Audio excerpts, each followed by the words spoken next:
யெகோவாயிரே பிரேட்டின் வழியாக தேவநாமம் மகிமைப்படுவதாக.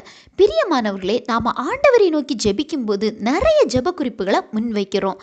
ஜெப விண்ணப்பங்கள் ஆண்டவர் சமூகத்தில் கேட்கப்படுதா இல்லையான்னு தெரியாமல் என் ஜெபத்திற்கு ஏன் ஆண்டவர் மறு உத்தரவு தரல அப்படின்னு வேதனைப்படுறோம்.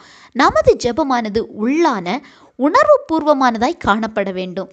ஏன்னா ஜெபம் என்பது நாம ஆண்டவரோடு பேசுவது. நமது ஆண்டவர் என் ஜெபத்தை கேட்கிறார், என் ஜெபத்தை காண்கிறார் என்ற விசுவாசத்தோடு ஜெபிக்க வேண்டும். 1 சாமுவேல் 1:10 பார்க்கும்போது, மனங்கசந்து மிகவும் அழுது கர்த்தரை நோக்கி விண்ணப்பம் பண்ணி என்று பார்க்கலாம். எல்கானாவின் மனைவி அன்னாள் தனக்கு பிள்ளையில்லாதபடியால் மனங்கசந்து மிகவும் அழுது என்று பார்க்கலாம். எவ்வளவு துக்கம் இருந்திருந்தால் இப்படி ஜெபித்திருப்பாங்க. மனம் கசந்து மட்டுமல்லாமல் மிகவும் அழுது ஜெபிக்கிறாங்க. அதற்கு மேல் உள்ள வசனங்களில் அந்நாள் பெண்ணினாளால் துக்கப்படுத்தப்படுறாங்க. எனவே அழுறாங்க, சாப்பிடாம இருக்காங்க, சஞ்சலப்படுறாங்க. அதாவது மிகுதியான துக்கம். ஆண்டவர் சமூகத்தில் வெகு நேரம் விண்ணப்பம் பண்ணுறாங்க. துக்கத்தினால் ப்ரேயரில் பேசலை, சத்தம் வரல, இருதயத்தில் பேசுகிறாங்க. பிரியமானவர்களே, குழந்தை இல்லாதது ஒரு பொண்ணுக்கு எவ்வளவு துக்கத்தை தருது பார்த்தீங்களா? அந்நாள் ரொம்ப மனதளவில் உடைந்து போய் காணப்பட்டாங்க. நாம் கூட ஏதாவது ஒரு வகையில் இந்த அந்நாள் போல பாதிக்கப்பட்டு இருக்கலாம். சரியாக சாப்பிடாம தூங்காமல் கர்த்தருடைய சந்நிதியில் வேதனையோடு காணப்படுகிற நபர்கள் நிறைய பேர் இருக்கலாம். நீங்கள் எந்த நிலைமையில் இருந்தாலும் சரி, உங்கள் ஜெபத்தை ஆண்டவர் கேட்குறாங்க. அதை முதல்ல விசுவாசிங்க. அவங்க ஜெபத்தை பாருங்க.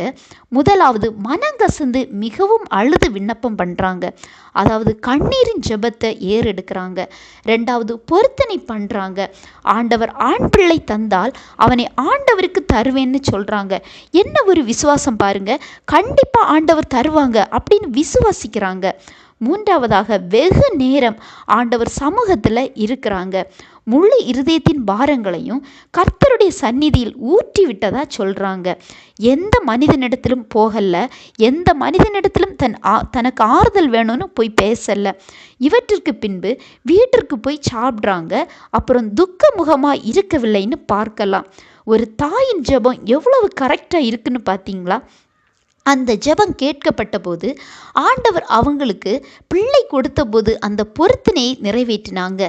அந்த ஜெபம் தெளிவாக கேட்கப்பட்டது. சாமுவேல் என்னும் தீர்க்கதரிசியை பெற்றெடுக்கிறாங்க.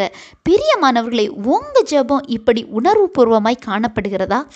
அப்போ ஆண்டவர் தரப்போகும் ஆசீர்வாதமும் கண்டிப்பாக உயர்ந்ததாய் காணப்படும்.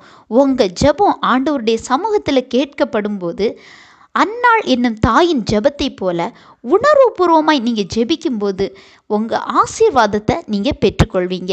ஆண்டவர் தாமே இந்த வார்த்தையின் மூலம் உங்களை ஆசீர்வதிப்பாராக.